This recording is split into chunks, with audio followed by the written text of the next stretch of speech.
Hello students, आज हम देखने जा रहे हैं एप्लीकेशन ऑफ क्वांटम मैकेनिक्स। ठीक है, तो एप्लीकेशन ऑफ क्वांटम मैकेनिक्स में हम पार्टिकल का देखने जा रहे हैं कि पार्टिकल अगर वन डायमेंशन में पड़ा होगा तो वो कैसा अपना एनर्जी का फॉर्मेट हमें शो करने वाला है। ठीक है जी, तो इससे पिछली वीडियो में हमने पोस्टुलेट ऑफ क्वांटम मैकेनिक्स देखे थे।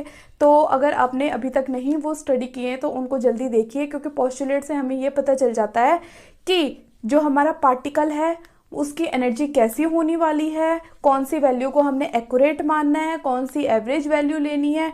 ठीक है जी, और कौन सा ऑपरेटर हमें वहाँ पे यूज़ करना है। तो ये पोस्टुलेट ऑफ क्वांटम मैकेनिक्स वाली वीडियो में आपको मेरा मिल जाएगा।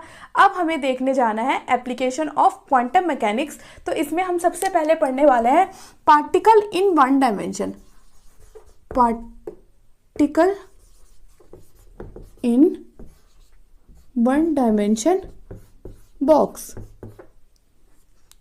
ठीक है जी, कि जब पार्टिकल हमारा वन डायमेंशन बॉक्स में है। वन डायमेंशन का मतलब वो किसी एक ही डायमेंशन के अलोंग मूव करेगा। मतलब मैंने ये ले लिया, देखो ये मेरा हो गया एक्स एक्सिस, ये हो गया मेरा वाई एक्सिस। ठीक है, तो पार्टिकल जो होगा ना वो इस एक्स एक्सिस के अलोंग ही मूव कर रहा होगा, कभी इधर जा रहा होगा तो कभी इधर आ रहा होगा। ठीक है, क्लियर। अब देखो क्या हो रहा है यहाँ पे, मैंने क्या किया, एक बॉक्स ले लिया। ठीक है, एक बॉक्स ले लिया, ये बॉक्स की हो गई है वॉल। ठीक है, बॉल हो गई। वॉल को मैंने यहां से खुला रखा है, इसका मतलब क्या है कि ये जा रही है इन्फिनिटी तक। कहाँ जा रही है? इन्फिनिटी तक। और जो मेरा पार्टिकल है वो यहां पे पड़ा हुआ है। ठीक है जी, तो ये वॉल का देख लिया मैंने। अब क्या हो रहा है, मैं यहाँ पे ले रही हूँ x की वैल्यू 0, क्योंकि ओरिजिन है तो x की वैल्यू 0 होगी। और यहाँ पे x की वैल्यू को मैं एज्यूम कर लेती हूँ a। कैसे एज्यूम हुई? इसकी लेंथ मैं a मान ले लेती हूँ, a कंसीडर कर लेती हूँ। ठीक है जी, तो अब ये जो पार्टिकल है ये वन डायमेंशन में ही मूव कर रहा होगा। इट मीन्स कि ये इधर जा रहा होगा। ठीक है, यहाँ पे कोलिजन करके फिर वापिस आ रहा होगा। तो यहाँ पे क्या कर रहा है, ये वॉल के साथ कोलिजन कर रहा है। तो जब कोलिजन हो रहा है तो कोई एनर्जी का लॉस नहीं हो रहा। No loss of energy, no loss of energy, energy का कोई भी लॉस यहाँ पे नहीं हो रहा है। ठीक है जी, अब मैं वेव फंक्शन की बात करूँ तो वॉल के इधर तो ये जा नहीं सकता, तो इसलिए यहाँ पे इस वॉल पे जो पार्टिकल है, पार्टिकल हमें नहीं मिलेगा वॉल पे, वो बॉक्स के अंदर ही मिलेगा। तो यहाँ पे मेरी साई की वैल्यू क्या हो गई है? 0 हो गई है, कि वेव जो फंक्शन है वो इस साइड पे या वॉल के इस साइड पे या वॉल पे नहीं मिलेगा, और इस वॉल पे भी नहीं मिलेगा। साई इक्वल्स टू यहाँ पे भी क्या हो गया है? 0 हो गया है। तो मतलब मेरी 3 कंडीशन हो गई हैं कि साई इक्वल्स टू इस वाली वॉल पे 0 मिलेगा, इस वाली वॉल पे भी मुझे 0 मिलेगा। ठीक है, और थर्ड कंडीशन क्या हो गई कि साई जब मुझे कहाँ मिलेगा?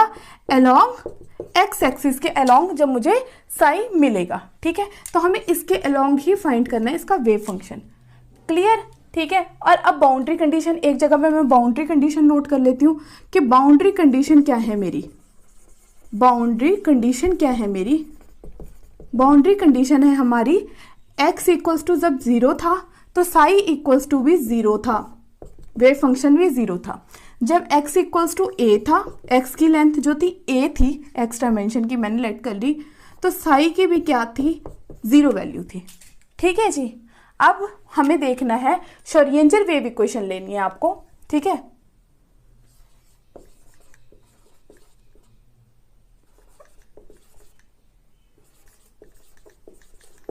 Schrodinger wave equation. तो श्रोडिंगर वेव इक्वेशन के अकॉर्डिंग आपने क्या निकाली थी? हमें सिर्फ एक्स एक्सिस के अलोंग श्रोडिंगर वेव इक्वेशन को देखना है, क्योंकि हम 3 डायमेंशन की बात नहीं कर रहे, 1 डायमेंशन की बात कर रहे हैं। और श्रोडिंगर वेव इक्वेशन में हमने ये कहा था कि पार्टिकल 3 डायमेंशन में फ्रीली कहीं पे भी मूव कर सकता है, पर अभी हमारे पास कंडीशन है कि वो सिर्फ एक्स डायमेंशन पे ही मूव करेगा। तो हमने क्या लिया? Del square psi upon del x square plus 8 pi square m upon H square energy E minus V equals to 0। हाँ जी, एक बात और थी यहाँ पे कि यहाँ पे हमें पार्टिकल जो पोटेंशियल है ना इन अ बॉक्स, पार्टिकल का जो पोटेंशियल है इन अ बॉक्स वो हमें एज्यूम करके चलना है 0। तो V यहाँ पे क्या है? 0 है। इसके अंदर पोटेंशियल क्या है पार्टिकल का, जीरो है। तो जब पार्टिकल मैंने जीरो एज्यूम पोटेंशियल मैंने जीरो एज्यूम किया तो फिर मेरी इक्वेशन क्या बन गई, in a box potential equals to zero. ठीक है, V equals to zero put किया तो मेरी इक्वेशन क्या बनी, del square psi del x square plus 8 pi square m h square, ठीक है, E और V मेरा हो गया जीरो। ठीक है जी, ओह सॉरी यहाँ पे साई भी आएगा, साई इक्वल्स टू जीरो। ठीक है, साई इक्वल्स टू जीरो। तो अब एनर्जी कहाँ पे फाइंड कर रहे हैं हम एक्स एक्सिस के अलोंग फाइंड कर रहे हैं, तो मैं इसको एक्स डाल देती हूँ। ठीक है जी, अब मैंने क्या करना है, अब मैंने इस वैल्यू को उठाना है और इसको एज्यूम कर रही हूँ, मैं एज्यूम कर रही हूँ कि ये कांस्टेंट के इक्वल है। के स्क्वायर इक्वल्स टू क्या हो गया, 8 pi square m upon x square E x psi. ठीक है जी, सॉरी साई नहीं आएगा यहाँ पे। ठीक है, ये आ गया के स्क्वायर को मैंने ये एज्यूम कर लिया, कांस्टेंट ले लिया इसको। ठीक है, तो के की वैल्यू क्या आ जाएगी, के की वैल्यू आ जाएगी 8 pi square m h square E x. Square था, स्क्वायर हटाना होगा तो मेरे को क्या करना पड़ेगा, स्क्वायर को इधर की तरफ ले जाना पड़ेगा। जब स्क्वायर इस साइड गया तो तब ये क्या हो गया, अंडर रूट हो गया। ठीक है जी, तो ये जो दो वैल्यूज हमने लेट की हैं ये हमें माइंड में रखनी है अपनी। अब इसके बाद इन वैल्यूज के बाद मेरी श्रोडिंगर वेव इक्वेशन क्या बन गई, श्रोडिंगर वेव इक्वेशन देखो क्या बन गई है ये।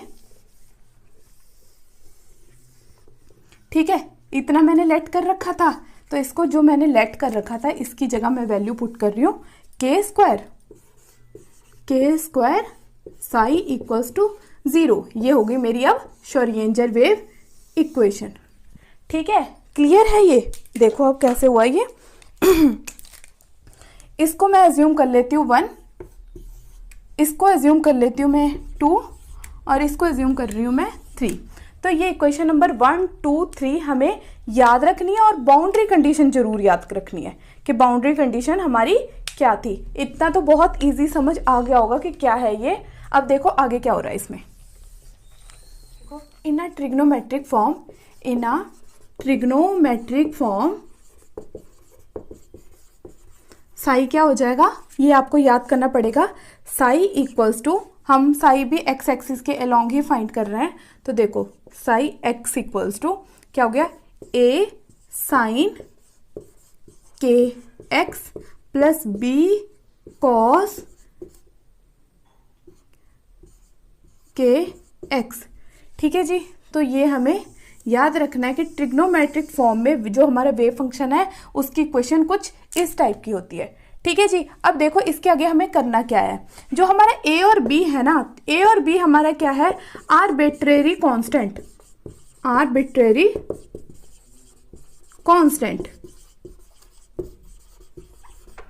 ठीक है जी, आर्बिट्रेरी कांस्टेंट है। अब हमें क्या लगाना है, अप्लाई बाउंड्री कंडीशन। अब क्या करना है, बाउंड्री कंडीशन अप्लाई करना है इस इक्वेशन पे, अप्लाई बाउंड्री कंडीशन। तो बाउंड्री कंडीशन मेरी, मैं जब फर्स्ट बाउंड्री कंडीशन अप्लाई कर रही हूँ कि जब मेरा एक्स जो था जीरो पे था, जो पार्टिकल जो था वो जीरो पे था, ओरिजिन पे ही पड़ा हुआ था, तब साई कितना था मेरा, जीरो था। तो मैं अब यहाँ पे जीरो वैल्यू पुट कर रही हूँ, एक्स की वैल्यू और साई की वैल्यू। साई की वैल्यू मैंने इसमें जीरो पुट की। ठीक है, जीरो ए साइन के, और एक्स की वैल्यू मैंने क्या ली थी, जीरो, प्लस बी कॉस के, एक्स की वैल्यू यहाँ पे भी क्या आ गई, जीरो आ गई हमारे पास। ठीक है जी, तो अब हम देखने जा रहे हैं कि साइन जो था यहाँ पे ये भी जीरो, साइन यहाँ पे क्या आ गया, साइन जीरो का मतलब जीरो होता है और कॉस जीरो का मतलब होता है 1, कॉस जीरो का मतलब होता है 1। याद रखना कि साइन जीरो की वैल्यू होती है 0 और कॉस जीरो की वैल्यू होती है 1। ठीक है, साइन 0 डिग्री पे 0 होता है, कॉस 0 डिग्री पे 1 होता है। तो मैंने साइन, ये पूरा 0 हो गया, साइन 0 0, के को 0 के साथ मल्टीप्लाई किया 0, कॉस 0, तो b क्या आ गया, b इंटू 1 आ गया। तो यहां से मेरी b की वैल्यू आ जाएगी, इस इक्वेशन से मेरी b की वैल्यू आ जाएगी, देखो क्या आ गया, b इक्वल्स टू 1। मेरे a कांस्टेंट की वैल्यू तो आ गई कि b मेरा क्या है, जो है 0 है। ठीक है, इतना समझ आया। ट्रिग्नोमेट्रिक फॉर्म में मैंने इसको ले लिया, साई को a sine K X plus B cos के एक्स। ठीक है, a भी हमारे आर्बिट्रेरी कांस्टेंट है कि बाउंड्री कंडीशन लगाई, x की वैल्यू 0 पुट की, साइन 0 0 होता है, कॉस 0 1 होता है। यहाँ से मेरे पास b की वैल्यू आ गई, तो b की वैल्यू आई है मेरे पास 0। अब देखो a के लिए भी हमें वैल्यू फाइंड करनी पड़ेगी, तो a के लिए कैसे, देखो अब देखो ये जो b की वैल्यू आई 0 ना, इसको हम अपनी इक्वेशन ट्रिग्नोमेट्रिक साई की जो वैल्यू थी वहां पे पुट करने वाले हैं। तो क्या हुआ, psi equals to a sine K X plus B की वैल्यू 0 होगी, तो मैंने यहाँ पे b क्या ले लिया, 0 ले लिया। तो एक इक्वेशन देखो b 0 आ गया, तो मैं इसको ऐसे लिख सकती हूँ, psi equals to a sine K X. तो एक इक्वेशन अब मेरे पास ये आ गई। ठीक है, अब देखो आगे क्या करना है, हमें a के लिए भी वैल्यू फाइंड करनी है। तो a के लिए कैसे, a साइन के एक्स। ठीक है जी, अब मेरे को क्या करना है, बाउंड्री कंडीशन अप्लाई करनी है, अप्लाई बाउंड्री कंडीशंस।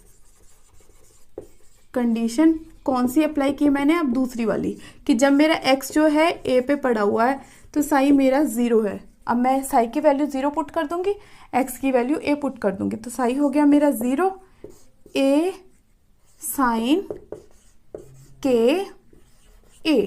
ठीक है जी, अब मेरे पास एक इक्वेशन मेरी ये आ गई। देखो अब क्या हुआ, चलो अब देखो इसके आगे, अब देखो b तो मेरा ऑलरेडी 0 आ चुका है कांस्टेंट, अब a जो है ना वो a 0 नहीं आ सकता। ठीक है, अब हो क्या रहा है, पहले देखो थोड़ा सा यहाँ पे आपको समझना पड़ेगा कि साइन की वैल्यू ये जो है ना के a, ये क्या है, इसको लेना पड़ेगा हमें इक्वल्स टू n पाई के, कि जब n पाई होगा साइन की वैल्यू तब आएगी हमारे पास। के a को इक्वल्स टू किसके ले लेना है हमने, n पाई के, कि पाई के मल्टीपल जब फॉर्म में होगा, n जो है मल्टीपल होगा, यहाँ पे 1 2 3 4 आएगा, तो उससे हमें यहाँ पे साइन की वैल्यू मिलेगी। तो देखो क्या हुआ, यहाँ पे k की वैल्यू निकाली मैंने, k equals to n pi upon alpha.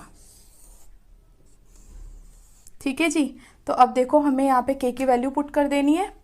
तो k की वैल्यू पुट करने के बाद इस इक्वेशन में क्या बना मेरा, पुट की यहाँ पे,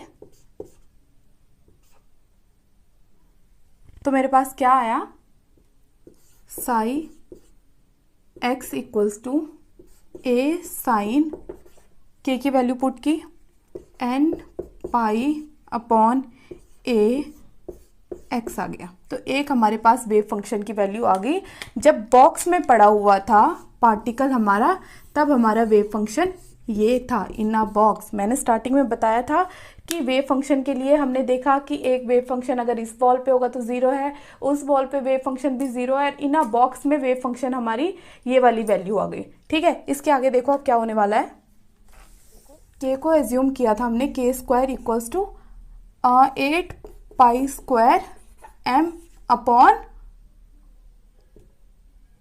h स्क्वायर ई एक्स लिया था। ठीक है जी, और एक के की वैल्यू हमने अभी निकाली कि के ए इक्वल्स टू एन पाई। ठीक है, तो यहाँ से भी मेरी के की वैल्यू निकली थी। इस ए को अगर मैं नीचे ले जाऊं तो क्या हो गया मेरे पास, देखो इस ए को अगर नीचे, तो के इक्वल्स टू ये आ गया, और यहाँ पे अगर स्क्वायर, मैंने इक्वेशन नंबर 3 ले लिया, इसको स्क्वायर हटा के यहाँ पे अंडर रूट कर दिया। अब इन दोनों इक्वेशन को अगर मैं इक्वेट करूं, इक्वेट अवर इक्वेशन फॉर के के लिए इक्वेट किया, इस के की जगह पे मैं ये वैल्यू पुट कर सकती हूँ। तो मैंने पुट किया n pi a equals to 8 pi square m upon h square E X. ठीक है जी। तो यहाँ पे क्या हो गया, मेरे को ये अंडर रूट हटाने के लिए क्या करना पड़ेगा, स्क्वायरिंग बोथ साइड। तो जब मैंने स्क्वायर किया बोथ साइड, तो इस इक्वेशन का जब मैंने स्क्वायर किया, इस इक्वेशन का मैंने स्क्वायर किया, तो ये अंडर रूट से स्क्वायर कैंसिल हो जाएगा और इस इक्वेशन पे मेरा स्क्वायर आ जाएगा। तो देखो क्या बनी ये इक्वेशन मेरी, ये इक्वेशन बनी है n square pi square a square equals to 8 pi square m h square e x। ठीक है जी। तो अब देखो यहाँ पे क्या होने वाला है मेरा, मैंने ये वाली इक्वेशन ली, अब हमें यहाँ से एनर्जी की वैल्यू निकाल लेनी है कि उस पार्टिकल की एनर्जी कितनी है।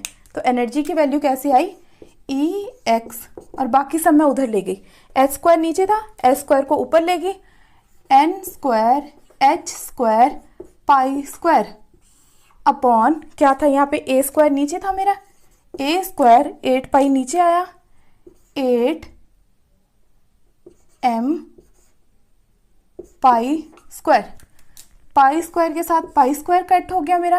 तो एनर्जी के लिए मेरी वैल्यू क्या आई यहाँ पे, एन स्क्वायर एच स्क्वायर ए स्क्वायर 8 को मैं आगे लिख लेती हूँ, 8 ए स्क्वायर एम। तो ये मेरी वैल्यू आ गई एनर्जी के लिए। ठीक है, एक हमने वेव फंक्शन निकाल लिया, एक अब हमारी एनर्जी के लिए इक्वेशन आ गई। ठीक है, क्लियर। वेव फंक्शन भी फाइंड कर लिया, एनर्जी अलोंग एक्स एक्सिस के लिए भी वैल्यू फाइंड कर ली। अब देखो अब क्या होने वाला है आगे, अब हमें कांस्टेंट ए के लिए वैल्यू फाइंड करनी है। ठीक है, तो कैसे फाइंड होगी वो, इस इक्वेशन को और वेव फंक्शन की वैल्यू को याद रखना पड़ेगा, क्योंकि इससे जैम के एग्जाम में काफ़ी, इस वाली इक्वेशन से जैम के एग्जाम में और नेट के एग्जाम में काफ़ी न्यूमेरिकल्स आते हैं। तो ये वाली इक्वेशन आपको याद रखनी पड़ेगी। तो अब हमें ए के लिए वैल्यू फाइंड करनी है, तो कैसे निकलेगी वो, हमें देखना है normalised wave function. Normalised wave function किया जब हमने, देखो हमारे पास दो वैल्यू थी, एक वैल्यू आई साई के लिए, साई के लिए क्या वैल्यू आई थी हमारे पास, ए sign N pi upon A x, एक वैल्यू ये आई मेरे लिए। मेरे पास एक एनर्जी की वैल्यू आई थी मेरे पास अभी थोड़ी देर पहले, एनर्जी की वैल्यू मैं यहाँ पे लिख लेती हूँ, E x equals to n square H square 8 m a square. ठीक है, तो अब हमें नॉर्मलाइज्ड वेव फंक्शन लेना है, तो नॉर्मलाइज्ड कंडीशन लेनी पड़ेगी। तो नॉर्मलाइज्ड कंडीशन क्या थी मेरी, मैंने नॉर्मलाइज्ड कंडीशन, तो देखो नॉर्मलाइज्ड कंडीशन कैसे ली मैंने,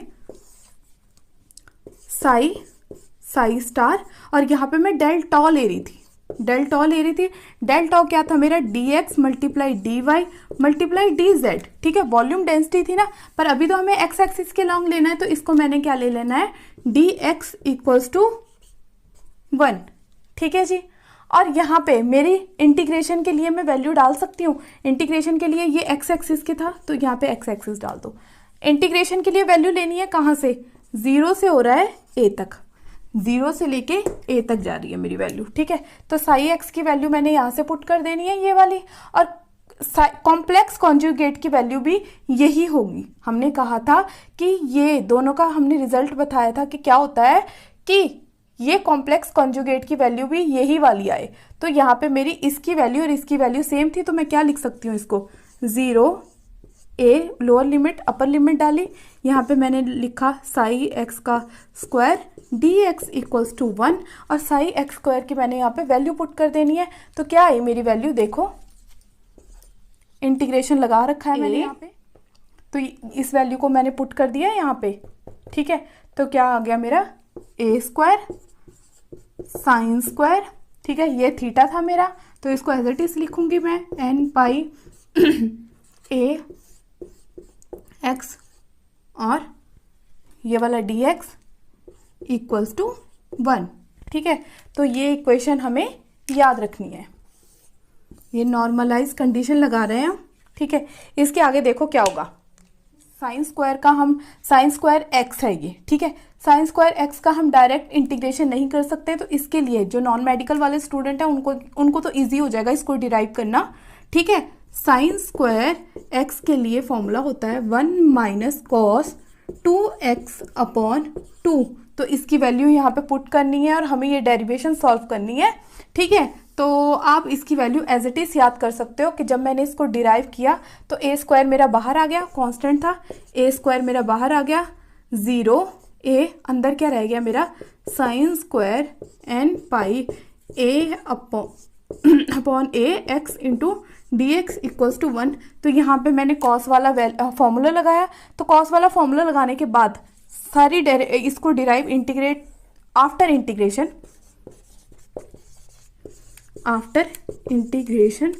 मेरे पास क्या आया, a square a upon 2 equals to 1। यहाँ से मैं ए की वैल्यू निकाल लूँगी, तो ए की वैल्यू क्या आई मेरी, ठीक है। ये 2 था, ये ऊपर चला गया, ये ए था, ये नीचे आ गया और ये स्क्वायर का अंडर रूट बन गया। तो ये आ गई मेरी ए के लिए वैल्यू, बी के लिए 0 थी, ए के लिए वैल्यू आ गई। इसको मैं वेव फंक्शन वाली इक्वेशन में ये वाली वैल्यू ए की यहाँ पे पुट कर दूंगी, तो मेरे पास क्या आंसर आएगा, देखो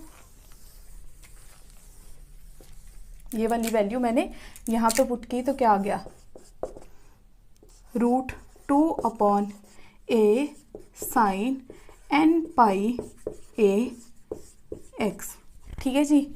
तो ये आ गया वेव फंक्शन हमारे एक्स एक्सिस के अलोंग। ए की वैल्यू पुट करके बी तो 0 था, ठीक है, बी 0 हो गया, ए की वैल्यू आ गई, ये आ गई हमारे पास वेव फंक्शन की इक्वेशन, नॉर्मलाइज्ड वेव फंक्शन, ठीक है, नॉर्मल कंडीशन में रखा हमने इसको।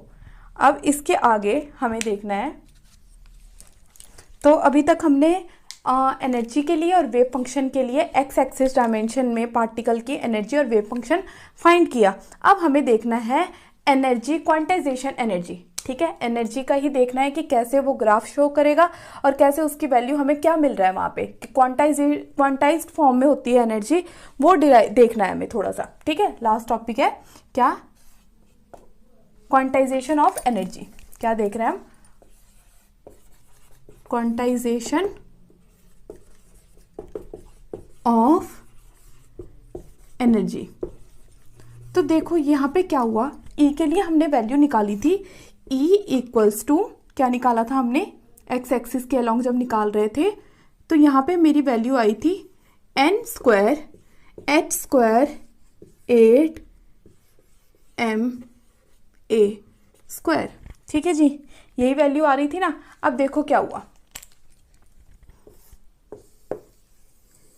h तो हो गया मेरा कांस्टेंट, 8 भी मेरा कांस्टेंट, m भी मेरा कांस्टेंट, और a के लिए जो भी हम वैल्यू यहाँ पे a की जो लेंथ के अकॉर्डिंग हमारी जो वैल्यू है वो आ जाएगी, यहाँ पे x एक्सिस के अलोंग थी ना इसकी वैल्यू, तो हमारी वैल्यू आ जाएगी a के लिए, तो ठीक है। अब देखो हुआ क्या, जब मैं यहाँ पे इसको पुट कर रही हूँ, n को मेरे को लेना है 1 से लेके हम ले सकते हैं 2 3 n नंबर तक ले सकते हैं, और ये जो n है ना, ये n क्या है, हमारा प्रिंसिपल क्वांटम नंबर, क्या है, प्रिंसिपल क्वांटम नंबर। यहां से एनर्जी का हमें डिस्क्रीट नेचर फाइंड होता है। n इक्वल्स टू 0 कभी नहीं होगा, क्योंकि n इक्वल्स टू 0 हो गया तो मैंने यहाँ पे अगर 0 पुट कर दिया तो ये पूरी इक्वेशन 0 हो जाएगी, और पूरी इक्वेशन 0 हो जाएगी तो एनर्जी 0 आ जाएगी, और अगर एनर्जी 0 आ गई इसका मतलब कि यहाँ पे तो कोई पार्टिकल था ही नहीं, ठीक है, पार्टिकल है ही नहीं, तो ऐसा तो हो ही नहीं सकता। अब हमें क्या लेना है, n की वैल्यू 1 अगर हमने ले ली, n की वैल्यू अगर हमने 1 ले ली तो क्या आ गया, एनर्जी मेरे पास क्या आ गई, ये क्वांटम नंबर है ना, शेल की बात करते थे हम, k l m n, तो ये आ गया मेरे पास प्रिंसिपल क्वांटम नंबर। तो n इक्वल्स टू जब मैंने 1 पुट किया तो इसकी वैल्यू मेरे पास क्या आ गई, h square upon 8ma square, ठीक है जी, ये वैल्यू आ गई। अब इसको हम क्या बोलते हैं, जीरो एनर्जी वैल्यू। इस एनर्जी वैल्यू को क्या बोलते हैं हम, 0 पॉइंट एनर्जी। क्या बोलते हैं, ये बहुत इंपॉर्टेंट टॉपिक है एग्जाम के पॉइंट ऑफ व्यू से। 0 पॉइंट एनर्जी बोलते हैं कि जब हमने n इक्वल्स टू 1 रखा तब भी हमारे पास मिनिमम एनर्जी आई, जिसको हम क्या बोलते हैं, 0 पॉइंट एनर्जी। ठीक है, इसको याद रखना है, एग्जाम में ये डायरेक्ट क्वेश्चन पूछ सकते हैं कि व्हाट इज 0 पॉइंट एनर्जी। तो 0 पॉइंट एनर्जी के लिए आप बोलोगे कि जब हमने मिनिमम वैल्यू रखी, मिनिमम वैल्यू रखने पे एन की, मिनिमम वैल्यू रखने पे एनर्जी की जो वैल्यू आती है उसको हम 0 पॉइंट एनर्जी बोलते हैं। ठीक है, अब 0 पॉइंट एनर्जी से हमें क्या फाइंड होता है, इससे हमें हिजनबर्ग का अनसर्टेनिटी प्रिंसिपल पता चल जाएगा कि अगर हम पार्टिकल की मतलब मोमेंटम को फाइंड करेंगे तो उसका हम टाइम नहीं फाइंड कर सकते, मतलब अगर हम उसकी पोजीशन को फाइंड कर लेंगे तो हम उसका टाइम फाइंड नहीं कर सकते। एक दोनों में से एक ही चीज फाइंड हो सकती है, क्योंकि यहाँ पे एनर्जी की वैल्यू बहुत कम आ गई। ठीक है, अब एनर्जी की वैल्यू 2 पुट करो, ये E1 हो गया, ये E2 पुट करो। जब मैंने 2 पुट किया तो यहाँ पे क्या था n², यहाँ पे 2 पुट किया, 2 2 का 4, 4h² 8ma²। जब मैंने E = 3 पुट किया, E = 3 पुट किया तो 3 3 = 9, 9h² 8ma²। ठीक है, ऐसे 4 5 एनर्जी शेल के लिए आप एनर्जी निकाल सकते हो कि जो हमारा फर्स्ट शेल था n = 1 था जब, तो एनर्जी ये थी, n = 2 था जब हमारे सेकंड शेल आया, ऑर्बिट आया, तो एनर्जी की ये वैल्यू आई, और जब हमारा थर्ड ऑर्बिट आया तो हमारे पास एनर्जी की ये वैल्यू आई। फोर्थ फिफ्थ के लिए हम ऐसे फाइंड कर सकते हैं। तो इसको देखो, लिखने का एक और तरीका है, इस रिलेशन को आप इस तरीके से कुछ लिख सकते हो कि E1 E2 = 4, और ये तो सारी E1 की वैल्यू है ना, तो 4 E1 लिख सकते हो। ठीक है, E3 = 9 E1 लिख सकते हो। E4 = क्या लिख सकते हो आप, 16 E1। E5 = 25 E1। ठीक है जी, ये कॉन्टिन्यू ऐसे वैल्यू चलती जाएगी। ठीक है, तो इससे E1 E2 एनर्जी की वैल्यू आ गई। अब देखो कैसे हम अगर इसको एनर्जी डायग्राम में शो करेंगे तो कैसे, देखो ये थी आपकी एनर्जी की वैल्यू, क्या n² s² / 8ma²। ठीक है, E1 के लिए, E2 के लिए यहाँ पे 4 हो जाएगा, बाकी वैल्यू सेम, 4 E1 लिख दिया मैंने। E3 के लिए क्या हो जाएगा, 9 E1। E4 के लिए क्या हो जाएगा, 16 E1। अब मैं इसको एनर्जी के उसमें आपको शो करती हूँ कि ये था मेरा एनर्जी का डायग्राम, कि इधर के साइड को मेरी एनर्जी इंक्रीज कर रही है, यहाँ पे मेरी एनर्जी इंक्रीज कर रही है। ठीक है, इधर तो हमारा x जो हमने a ले ही रखा था। ठीक है जी, तो जो फर्स्ट एनर्जी आई मेरी, फर्स्ट एनर्जी क्या आई मेरी, वो यहाँ पे आई, यहाँ पे आ गया मेरा E1। ठीक है, E1 और E2 में 4 का डिफरेंस आया, तो यहाँ पे आ गया मेरा E2। E2 क्या था हमारा, 4 E1। ठीक है जी, ये 4 के बाद 9 आया, थोड़ा और डबल से थोड़ा ऊपर गया, 4 का डबल 8 होना था ना, 8 से थोड़ा ऊपर गया, यहाँ पे आया E3, थर्ड एनर्जी लेवल हमारा ये आया। ठीक है, तो ये क्या आ गया, 9 E1, और 16 का आप मतलब इन्फिनिटी तक जाएगा तो 16 की और ऊपर आ जाएगी वैल्यू। ठीक है, अब अगर आपको मैं बोलूँ कि डेल E निकालो, एनर्जी लेवल का डिफरेंस निकालो, तो आप निकाल सकते हो। मैं अगर इसमें और इसमें एनर्जी का डिफरेंस निकालने के लिए बोलूँ, E3 में से E2 को माइनस करने के लिए बोलूँ, तो आपके पास क्या आ जाएगा, देखो E3 - E2 क्या आ जाएगा आपके पास, आपके पास आ जाएगा 9 में से 4 सब्ट्रैक्ट किया हमने 5, तो ये कितना है एनर्जी का डिफरेंस, 5 E1। ठीक है, 5 E1, यहाँ पे क्या आया, 5 E1। और ये एनर्जी का अगर मैं डिफरेंस पूछूं कि कितना है ये वाला एनर्जी का डिफरेंस E2 और E1 के बीच में, तो ये आपके पास आ जाएगा 3 E1। ये जो डिफरेंस आया ना डेल E, ये एनर्जी का जो डिफरेंस आया, ये 3 E1 आ गया। ठीक है जी, ये तो आ गया हमारे पास सिंपल एनर्जी का पैटर्न हमने देख लिया। अब आगे देखो, जो हमने फर्स्ट सेम में थोड़ा सा प्रिंसिपल क्वांटम नंबर के लिए देखा था ना, ये बहुत ही इंपॉर्टेंट टॉपिक है। अब देखो, डेंसिटी की प्रोबेबिलिटी हम देखने वाले हैं, प्रोबेबिलिटी। तो अब देखो क्या हुआ यहाँ पे मैंने फिर से एक ग्राफ ड्रॉ किया। कैसे, देखो 0 से ये ए के बीच में वैल्यू, ये थी मेरी वॉल।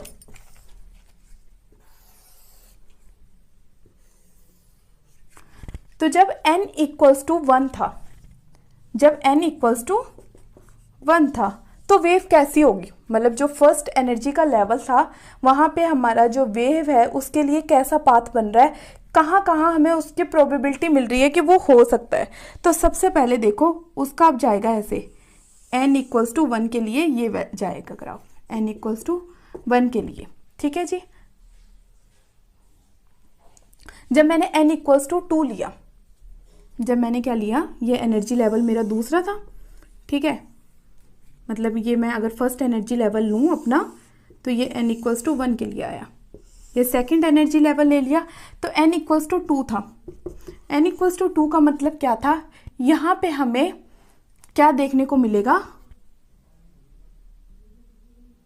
0 और 1, एक अप और एक डाउन देखने को मिलेगा, 0 और 1। वेव का नेचर इस टाइप का देखने को मिलेगा, ठीक है, एक अप और एक डाउन।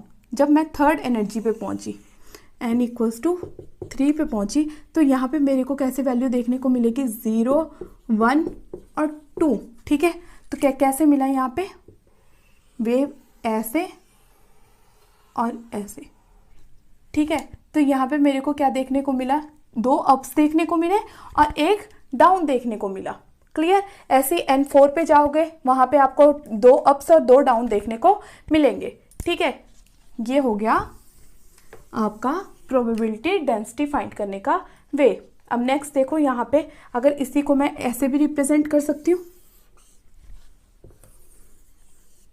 कि जब n इक्वल्स टू 1 था तो ये वेव इस टाइप की आई, सॉरी, ये वेव कुछ इस टाइप की आई। वेव हमेशा राइट साइड से चलेगी और लेफ्ट साइड की तरफ आएगी, ठीक है। जब n इक्वल्स टू 2 था तो ये कुछ इस टाइप का था मेरा, ठीक है। जब मेरा n इक्वल्स टू 3 था तो ये मेरा 1, 2, 3 इस टाइप का था देखने को, ठीक है। जब n इक्वल्स टू 1 था तो ऐसे था, जब n इक्वल्स टू 2 था तो ये भी आया यहाँ पे, डाउन मैंने यहाँ पे शो कर दिया। n इक्वल्स टू 1 पे ये था, n इक्वल्स टू 2 पे ये था और n इक्वल्स टू 3 के लिए मेरा ये था। n इक्वल्स टू 4 के लिए आप अब खुद ड्रॉ कर सकते हो, ठीक है जी। तो यहाँ पे एनर्जी की एक तरफ पे आप एनर्जी की वैल्यू लिख देना, n स्क्वायर h स्क्वायर, मतलब n स्क्वायर लिखने की तो ज़रूरत नहीं है, अब s स्क्वायर यहाँ पे लिख लेना 8ma स्क्वायर, यहाँ पे लिख लेना 4h स्क्वायर 8ma स्क्वायर, ठीक है। तो इस तरीके से आप इसको एग्ज़ाम में रिप्रेजेंट करके आओगे, ठीक है। इसी के साथ आज हमारे यहाँ पे 3 टॉपिक कवर हुए हैं। एप्लीकेशन ऑफ क्वांटम मैकेनिक्स में हमने देखा particle in 1 dimension. Particle in 1 dimension find करने के लिए हमने क्या किया, श्रोडिंगर वेव इक्वेशन को अप्लाई करके एक्स एक्सिस के अलोंग हमने आर्बिट्रेरी कांस्टेंट की वैल्यू निकाली, वेव फंक्शन की वैल्यू निकाली और एनर्जी की वैल्यू निकाली। एनर्जी की वैल्यू निकालने के बाद हमने यहाँ पे एनर्जी का ड्रॉ करके देखा कि कैसे एनर्जी जो है यहाँ पे हमें वेव का नेचर शो कर रही है। और इसी से हमें एक नई चीज़ पता चली थी यहाँ पे प्रिंसिपल क्वांटम नंबर की, कि जो एनर्जी जो है क्वांटाइज्ड फॉर्म में है, डिस्क्रीट पैकेट ऑफ एनर्जी है। देखो यहाँ पे h स्क्वायर थी तो यहाँ पे 4h, ये वाली एनर्जी कुछ 4h पैकेट ऑफ एनर्जी हो गया, ठीक है। इसी के मल्टीपल में आ रहा था ना, E1 के मल्टीपल में आया 4E1, 4E1 के बाद फिर जो हमारा थर्ड एनर्जी था वो क्या आया 9E1, मतलब मल्टीपल फॉर्म में आया कि डिस्क्रीट नेचर हमें यहाँ पे शो हुआ, क्वांटाइजेशन एनर्जी शो हुआ। और उसके बाद लास्ट जो टॉपिक हमने देखा डेंसिटी ऑफ प्रोबेबिलिटी, मतलब प्रोबेबिलिटी डेंसिटी देखी कि कहाँ कहाँ हमें मिल सकता है इलेक्ट्रॉन। पार्टिकल के फाइंड करने का हम देख सकते थे कि पार्टिकल हमें यहाँ पे कहीं पे भी मिल सकता था, पार्टिकल हमें इस के अराउंड कहीं पे भी मिल सकता था, पार्टिकल हमें कहीं पे भी यहाँ पे मिल सकता था, ठीक है। इसका हाफ करोगे तो यहाँ पे साई एक्स आ जाएगा, इसका हाफ करोगे तो यहाँ पे साई एक्स आ जाएगा, इसका हाफ करोगे तो यहाँ पे साई एक्स आ जाएगा, ठीक है जी। तो ये क्या है, तो इसी के साथ मेरे ये topic cover in 3 dimension box, कि जब मेरा particle 3 dimension X axis, Y axis और जेड एक्सिस के अलोंग मूव करेगा तब वो कैसा बिहेव शो करने वाला है। तो देखो मैंने यहाँ पे एक रेक्टेंगुलर क्यूब ले लिया है और मैं यहाँ पे इसके 3 डायमेंशन की बात कर रही हूँ। तो 3 डायमेंशन मेरे कौन कौन से हो गए देखिए, ये हो गया x एक्सिस, ये हो गया y एक्सिस और ये हो गया मेरा z एक्सिस। तो देखिए कैसा होगा, यहाँ पे पार्टिकल इस बॉक्स के अंदर कहीं पे भी होगा, इस बॉक्स के अंदर पार्टिकल मेरा कहीं पे भी हो सकता है। तो जो ये है ओरिजिन, तो यहाँ पे x की वैल्यू क्या होगी, 0 होगी और ये वैल्यू कहाँ तक जाएगी, a तक जाएगी। तो मैं बाउंड्री कंडीशन लगा सकती हूँ यहाँ पे x के लिए।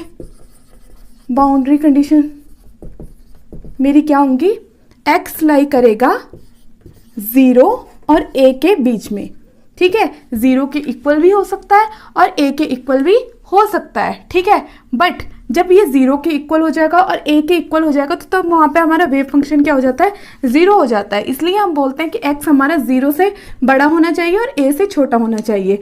अब मैं अगर y डायमेंशन की बात करूं तो y डायमेंशन को मैं इसको एज्यूम करने वाली हूँ लेंथ को b, ठीक है। तो इसके लिए बाउंड्री कंडीशन क्या हो जाएंगी, ये भी 0 से बड़ा होना चाहिए और b से छोटा होना चाहिए। और ये जो मेरा 3rd डायमेंशन है z एक्सिस है, तो अब हम क्या करेंगे कि इसको भी हम यहाँ पे क्या लेट करने वाले हैं, y ही लेट करने वाले हैं। और इसकी जो कंडीशन होंगी वो क्या होंगी, इसकी जो लेंथ है वो होगी c, ठीक है, c। क्योंकि जब पार्टिकल पड़ा होगा तो वो स्पेसिफिक किसी 2 डायरेक्शन में ही हमें अपनी वेव्स का शो कर सकता है। जो वेव है वो x और y, ये x और z डायमेंशन में ही मूव कर रही होंगी, मतलब कुछ इस टाइप का वेव का हम नेचर बता सकते हैं, ठीक है। तो वेव फंक्शन यहाँ पे क्या होंगे, अगर वॉल पे, इस कंटेनर की, इस बॉक्स की वॉल पे हमें वेव फंक्शन क्या है, 0 देखने को मिलेगा। और बॉक्स के अंदर पोटेंशियल कितना होगा, इन अ बॉक्स पोटेंशियल कितना होगा, 0। और बॉक्स से बाहर ये जो मेरा एक पार्टिकल पड़ा है इसका पोटेंशियल बॉक्स के अंदर कितना है, 0 है। और बॉक्स के बाहर इसका पोटेंशियल क्या होगा, इन्फिनिटी होगा, ठीक है जी। तो ये हमारी कुछ बाउंड्री कंडीशंस है, हमें ये याद रखनी पड़ेंगी। तो अब क्या करना है, हमें श्रोडिंगर वेव इक्वेशन लेनी है according to Schrodinger wave equation.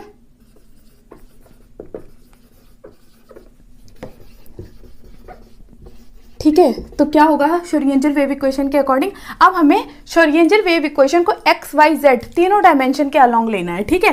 तो क्या हुआ, del square psi upon del x square plus del square psi upon del Y square plus del square psi upon del Z square plus 8 पाई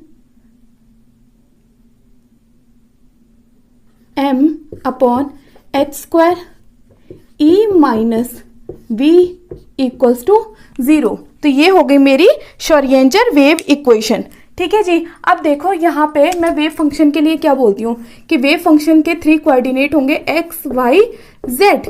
तो क्या हो जाएगा wave function, यहाँ पे wave function हो जाएगा x का सब कोऑर्डिनेट x इंटू y का सब कोऑर्डिनेट y, z का सब कोऑर्डिनेट z, ठीक है।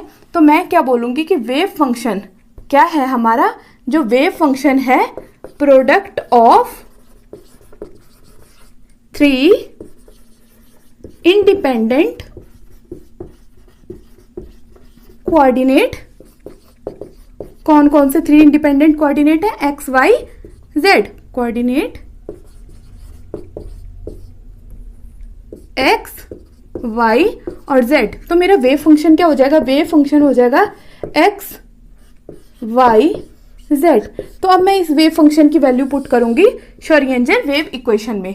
तो जब मैंने श्रोडिंगर वेव इक्वेशन में यहाँ पे साई की वैल्यू पुट की हर जगह पे, यहाँ पे भी साई आएगा, तो जहां पे भी मैंने साई की वैल्यू पुट की वहां पे क्या आ जाएगा, एक्स वाई जेड। तो देखो क्या होगा अब यहां से,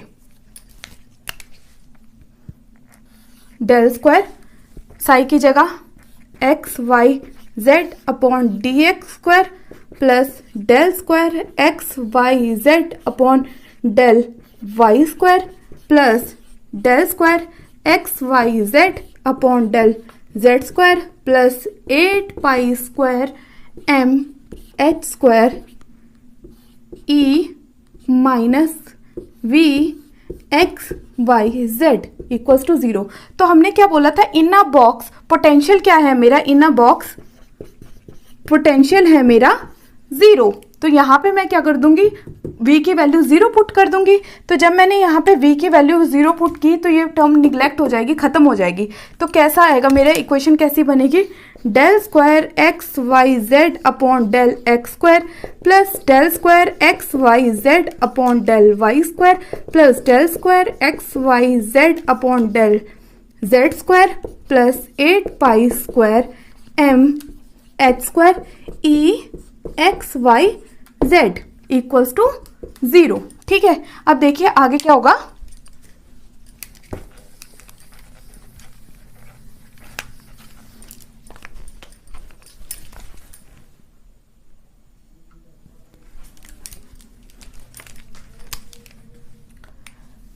तो del square x Y Z upon del x square plus del square x Y Z upon del square y square plus del square x Y Z upon del Z square plus 8 pi square m upon H square E x Y Z equals to 0। अब मैंने क्या कर देना है, differentiate कर देना।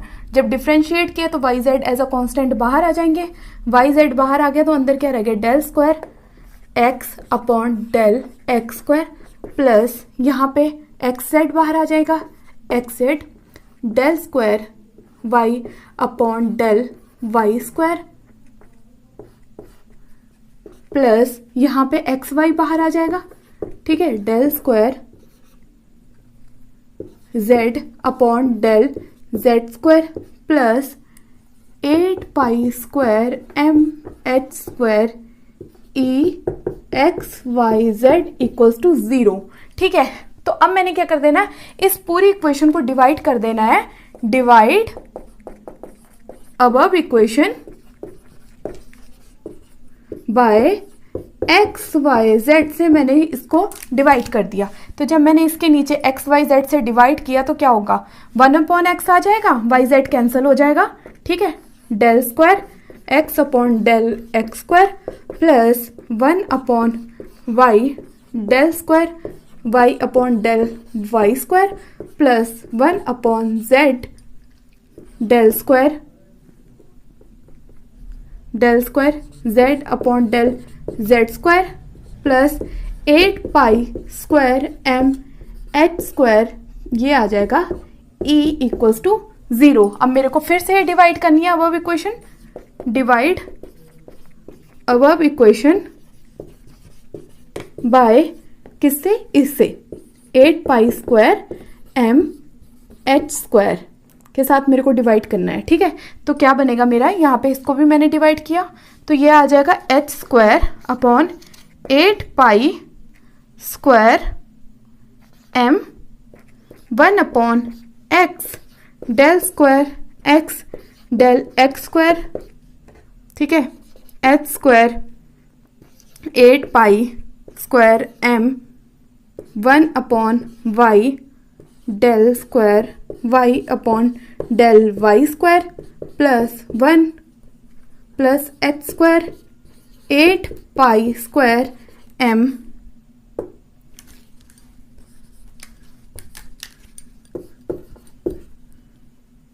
1 upon z del square z upon del Z square plus E equals to 0। Equals to क्या आ जाएगा मेरा यहाँ पे 0। ठीक है जी, तो अब हमने क्या देखा कि जो x का फंक्शन है ये इंडिपेंडेंट है कोऑर्डिनेट y और z से। ठीक है, और y का जो फंक्शन है ये इंडिपेंडेंट है x और z से, और जो z का फंक्शन है ये इंडिपेंडेंट है x और y से, और जो हमारा e है, e क्या है हमारा यहाँ पे कांस्टेंट। तो हमारी ये इक्वेशन ऐसे आ सकती है, एनर्जी की अगर मैं वैल्यू निकालूं तो एनर्जी क्या हो जाएगा, यहाँ से एनर्जी क्या आएगी, देखो E equals to minus h square 8 pi square m 1 into x d square x upon D x square. ठीक है जी, ये वैल्यू आ जाएगी, ये आएगी ई एक्स के लिए।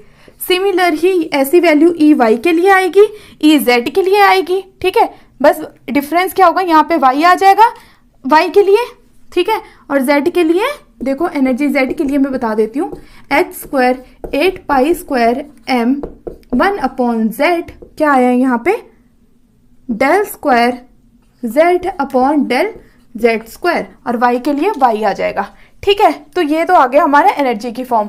अब देखो नॉर्मलाइज्ड वेव, नॉर्मलाइज्ड कंडीशंस क्या थी हमारी, देखो नॉर्मलाइज्ड कंडीशन जब थी तो तब क्या वैल्यू आई, x के लिए वैल्यू आई थी √2a साइन, ये हमने कहाँ किया था, 1 डायमेंशन से। नॉर्मलाइज्ड कंडीशन कहाँ से आई, 1 डायमेंशन पार्टिकल जब हमने किया था, पार्टिकल इन 1 डायमेंशन बॉक्स, वहां से आई थी हमारे पास √2a sine n x pi upon a। ठीक है जी, तो ये नॉर्मलाइज्ड कंडीशन x के लिए आ गई। सेम ऐसे ही कंडीशन आ जाएगी y के लिए, सेम ऐसे ही आ जाएगी z के लिए। देखो y के लिए भी,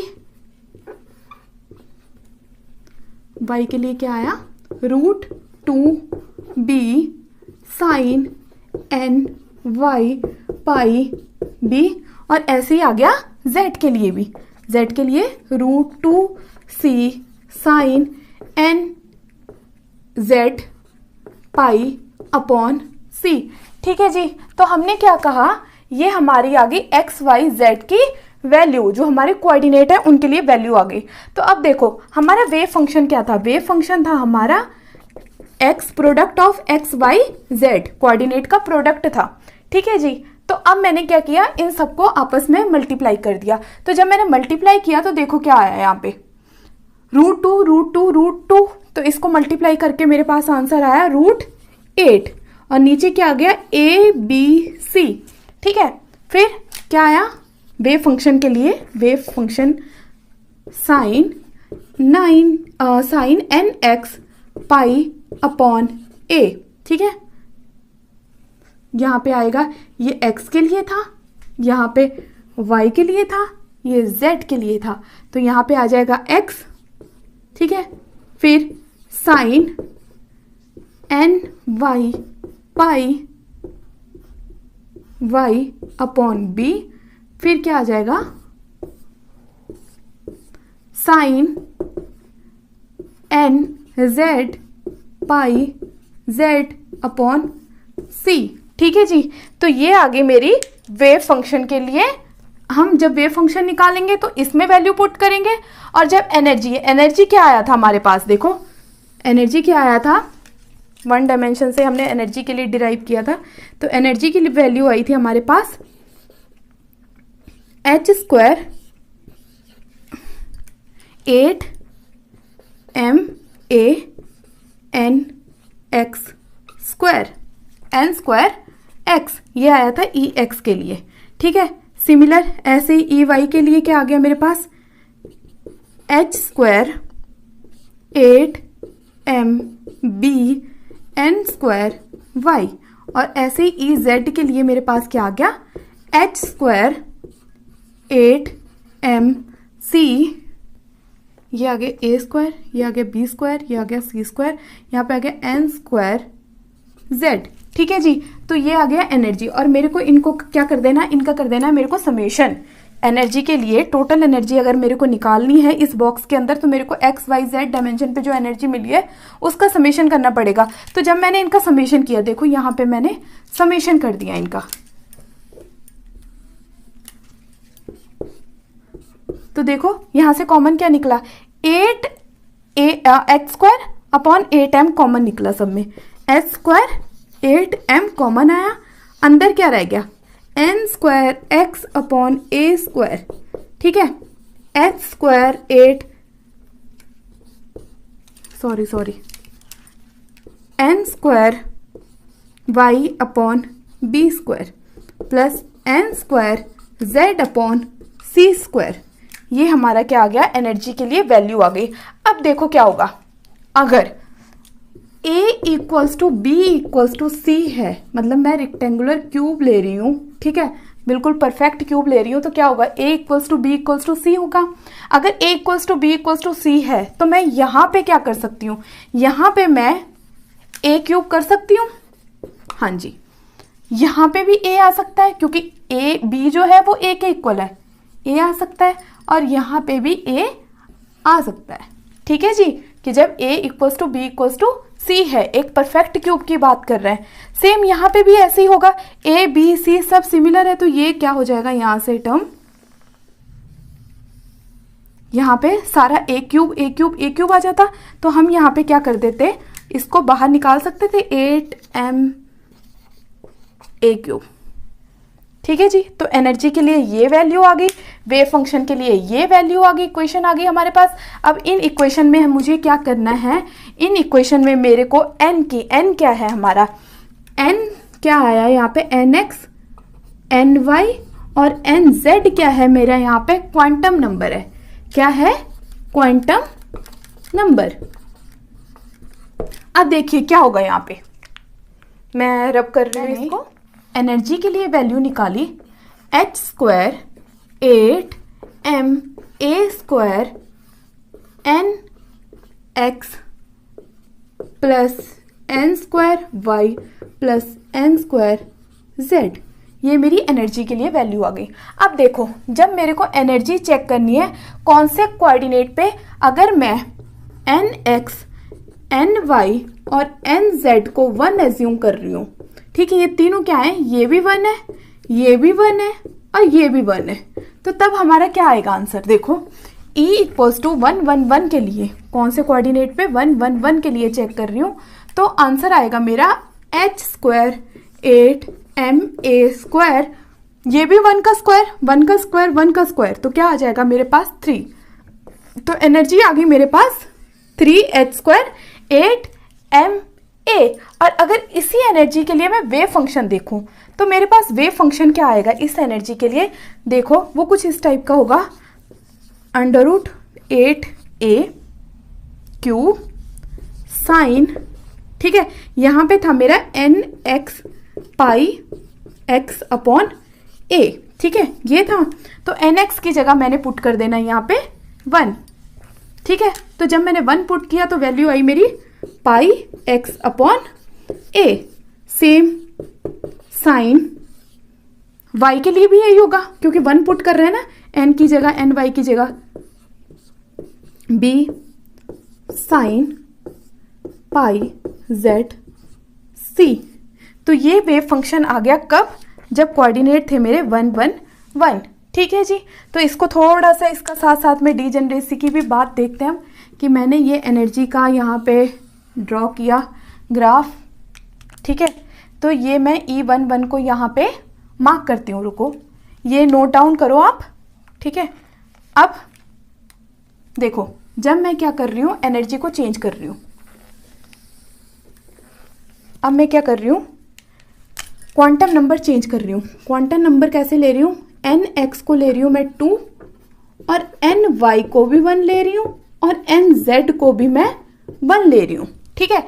तो फिर आंसर देखो मेरा क्या आ गया, एनर्जी 211 के लिए मेरी एनर्जी क्या आई, h² 8m a², ठीक है, यहाँ पे 2 2 4 प्लस 1 तो ये मेरी वैल्यू आ गई 6, ठीक है। तो यहाँ पे एनर्जी क्या आ गई मेरे पास 6h²। अब इस एनर्जी के लिए मैं वेव फंक्शन निकालने जा रही हूँ, ठीक है।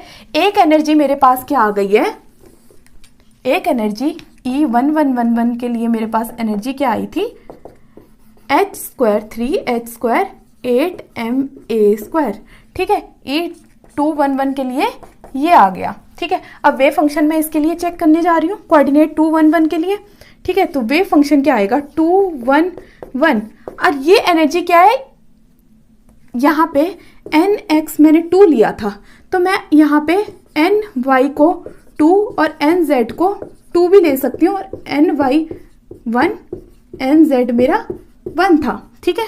यहाँ पे nx मेरा 1 है और z जो है वो भी मेरा 1 है, और यहाँ पे nx जो है वो 1 है, और ny भी मेरा क्या है, 1 है। तो मैंने यहाँ पे क्या किया, ये 3 टाइप के लिए एनर्जी निकाली है। कैसे एनर्जी निकाली है मैंने, ये वाली किसके लिए, E211 के लिए, E121 के लिए, और E112 के लिए। ठीक है, ये सिमिलर ही एनर्जी आएगी तीनों के लिए। अब देखिए आगे क्या होगा। ऐसे ही वेव फंक्शन की बात कर रही हूं मैं, तो वेव फंक्शन मेरा पहले मैं ले रही हूं 211 के लिए वेव फंक्शन, कि जब मेरा x 2 था, y 1 था, z भी 1 था, तो तब मेरी वैल्यू आई √2a³ साइन, यहाँ पे आया मेरे पास 2πx/a साइन πy/b। ठीक है, a भी ले सकते हो आप क्योंकि सेम ही है, साइन πz/a भी ले सकते हो। ये आ गया वेव फंक्शन जब हमारे कोऑर्डिनेट थे 2 1 1। अब जब मेरे कोऑर्डिनेट चेंज हुए, कैसे हुए, 1 2 1, तो तब हमारा देखो क्या आया, √8a³ sign πx/a sign πy/2πy/b sign πz/a। ठीक है, ये आ गया 1 to 1 के लिए। और अब मैं साई इक्वल्स टू 1 1 2 के लिए, जब मेरा z जो था वो 2 हो जाएगा, तो फिर क्या आया, 8a³ साइन πx/a साइन, देखो πy/b साइन 2πz/, यहाँ पे a भी लिख सकते हो आप, a भी लिख सकते हो। तो मैंने देखा कि जब मेरा कोऑर्डिनेट 1 एनर्जी थी क्वांटम नंबर 111 के लिए, तो एनर्जी आई 3h² 8ma। ठीक है, इसके लिए वेव फंक्शन भी एक ही आया मेरे पास। ठीक है, पर जब मैंने एनर्जी ली 211, तो यहाँ पे एनर्जी तो सेम आ गई, एनर्जी सेम है, पर वेव फंक्शन 3 अलग अलग शो हो गए मेरे को। यहाँ पे वेव फंक्शन 3 अलग अलग वेव फंक्शन शो हुए सिमिलर एनर्जी के लिए। तो जब सिमिलर एनर्जी के लिए 3 डिफरेंट या 3 या 2 या अलग अलग हमें वेव फंक्शन शो हो जाए, उसको हम बोलते हैं डीजेनरेसी, कि ऑर्बिटल में हमें डीजेनरेसी देखने को मिलेगी। देखो अब क्या होगा आगे, यहां से देखो, यहां मैं इसको साफ कर रही हूं, तो देखो ये मेरा एनर्जी का डायग्राम है। ठीक है, तो यहाँ पे एनर्जी आ गई कोऑर्डिनेट 111 के लिए, जब क्वांटम नंबर हमारा 111 था। ठीक है, तो ये तो हो गया 0 पॉइंट एनर्जी, ये क्या हो गया, 0 पॉइंट एनर्जी। तो यहाँ पे मेरी वैल्यू आई थी क्या, 3h²/8ma²। ठीक है, तो ये क्या था, नॉट डीजेनरेट, क्योंकि इसके लिए वेव फंक्शन मुझे एक ही देखने को मिला, तो ये क्या था, नॉट डीजेनरेट। ठीक है, इसके बाद मैंने क्या लिया, एनर्जी ली मैंने 2 1 1 या 1 2 1 या 1 1 2। तो इसके लिए एनर्जी क्या देखी हमने, एनर्जी देखी हमने यहाँ पे 6h²/8ma²। तो यहाँ पे मेरे को 3 वेव फंक्शन देखने को मिले, एक यहाँ पे 2 1 1 के लिए, यहाँ पे, फिर यहाँ पे 1 2 1 के लिए, फिर यहाँ पे 1 1 2 के लिए। तो ये क्या हो गया, ट्रिपली डीजेनरेट। ठीक है, क्या हो गया, ये ट्रिपली डीजेनरेट। कॉन्सेप्ट याद रखना डीजेनरेट का, कि जब सेम वैल्यू ऑफ एनर्जी के लिए डिफरेंट हमें वेव फंक्शन मिल जाए, डिफरेंट वेव्स मिल जाए, तो उसको हम डीजेनरेसी बोलते हैं। ठीक है, अब इसके बाद अगर मैं नेक्स्ट एनर्जी लेवल पे चलूं, क्या है मेरा वो एनर्जी का कोऑर्डिनेट, मैं ले रही हूँ 3 1 1 या 1 3 1 या 1 1 3। तो मेरी एनर्जी यहाँ पे कैसे देखने को मिलेगी मुझे, 9h²/8ma²। ठीक है, तो यहाँ पे भी मेरे को 3 एनर्जी की वैल्यू देखने को मिलेगी। ठीक है, 3 1 1 1 3 1 और 1 1 3। तो ये भी क्या है, ट्रिपली डीजनरेट। पर इसके बाद अगर मैं एनर्जी की बात करूं,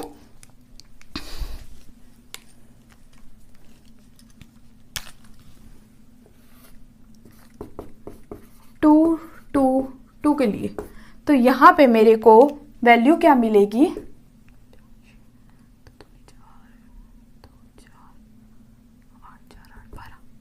12h² 8ma²। ठीक है, तो यहाँ पे वेव फंक्शन एक ही मिलेगा, तो ये भी नॉट डीजनरेट है। तो यहां से मेरे को क्लियर होता है कि हमारे डीजनरेसी का कॉन्सेप्ट एनर्जी से रिलेट करता है। ठीक है, और एनर्जी का हमें यहाँ पे डिस्क्रीट नेचर देखने को मिल रहा है कि E1 के कंपेयर में अगर मैं E211 को देख रही हूँ तो कैसे है, इसके ट्वाइस में जा रही है, ये थ्राइस में है, ये हमें ऐसे देखने को मिल रही है कि E1 के कंपेयर में ये जो 211 वाली लिए ये डबल है एनर्जी। तो डिस्क्रीट नेचर भी हमें यहाँ पे एनर्जी का देखने को मिल रहा है। तो हमने क्वांटम मैकेनिक्स में particle 1 dimension 2 dimension 3 dimension box का देखा। ठीक है, इसके साथ ही हमने ब्लैक बॉडी रेडिएशन का टॉपिक क्लियर किया, प्लैंक डेरिवेशन लॉ देखा। आपको अगर किसी भी टॉपिक में कोई भी डाउट है, आप प्रीवियस वीडियो में जा सकते हो, देख सकते हो, और अगर आपको कोई डाउट है तो आप कमेंट में पूछ सकते हो। ठीक है, अगर आपको मेरा ये वीडियो अच्छा लगे तो आप इसको लाइक करें, मेरे चैनल को सब्सक्राइब करें और अपने फ्रेंड्स के साथ शेयर करें। Thank you.